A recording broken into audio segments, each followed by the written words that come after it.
আপনারা জানেন গতকাল এই এই গোডাউনে আমরা গোপন সংবাদের ভিত্তিতে অবৈধ মজুদের দায়ে এখানে আমরা গতকাল রাতে আসি এবং প্রশাসনের সহযোগিতায় রাতে যখন আমরা এখানে আসি তখন দেখা যায় যে এখানে প্রায় 400 বস্তা 415 বস্তা ইউরিয়া এবং 300 বস্তা এমওপি সার অবৈধভাবে মজুত করে রেখেছেন এবং ইনি কোনো কাগজপত্র আমাদের দেখাতে পারেন নাই।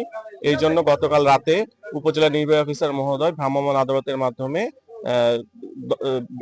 টাকা জরিমানা করেছেন এবং যে সারগুলা ছিল সেগুলো হচ্ছে জব্দ করে সিলগালা করেছিলেন। আজকে কৃষক পর্যায়ে সারগুলা সরকার নির্ধারিত মূল্যে বিক্রি হচ্ছে। আপনারা দেখছেন যে কৃষকরা লাইন ধরে সার কিনছে।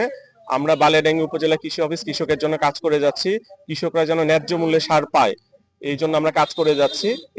এইটা চলমান থাকবে, আমরা বিভিন্ন জায়গায় চলমান রাখবো, কৃষকরা যেন সঠিক মূল্যে সার পায় এবং সার নিয়ে যেন কোনো সমস্যা না হয়, আমরা এই কার্যক্রমগুলো চলমান রাখবো। ধন্যবাদ। আমাদের বরাদ্দ পর্যাপ্ত আছে। আমাদের কৃষকরা দেখেন আজকে এখানে যে আমরা সারগুলা কৃষকরা কিন্তু স্বতঃস্ফূর্ত ভাবে সারগুলা নিচ্ছে। আমরা আশা করি বালিয়াডাঙ্গিতে যদি আমাদের মনিটরিং জোরদার হয়, আমরা যদি সবাই একযোগে কাজ করি তাহলে সারের কোনো সমস্যা হবে না। আমরা মনিটরিং জোরদার করছি বলেই তো এগুলা ধরা পড়ছে। আমাদের কৃষি বিভাগ এবং প্রশাসন কিন্তু সার্বক্ষণিক মাঠে আছে। কোথায় কোনো যদি অভিযোগ পাওয়া যাচ্ছে সাথে সাথে কিন্তু আমরা ওখানে অ্যাকশনে যাচ্ছি। আমরা উপজেলা কৃষি বিভাগ এবং উপজেলা প্রশাসন যৌথভাবে কাজ করছি, কৃষকরা যেন ন্যায্য মূল্যে সময় মতো সার পায় সেই জন্য আমরা কাজ করে যাচ্ছি।